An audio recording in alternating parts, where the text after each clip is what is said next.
So yan guys, what's up mga Tikman? So another day, another food vlog mga idol. Yan, nandito lang po tayo sa Paseo de Escudero Street. Dito po, katabing-katabi ng Laguna College mga idol. Kung makikita nyo itong small and cute na tindahan na color pink, ang cute-cute ng kulay niya mga idol.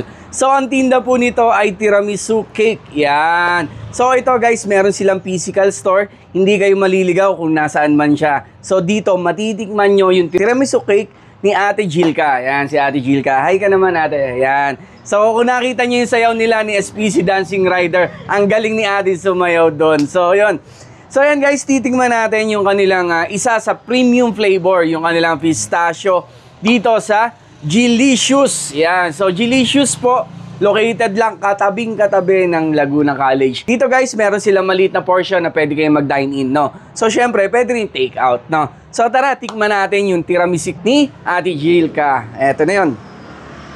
Yun. Ito guys, pistachio. Yan. So ito guys, 220 yung premium. Isa to sa premium. Tapos yung isa nilang premium yung Ferrero. Nakakalaway tingnan yung Ferrero din.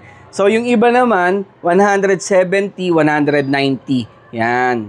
So ito, mataas yung ano niya, yung tiramisu cake niya. Parang sulit na sulit ka dito sa 220. So tikman natin. So ayun, tikman natin.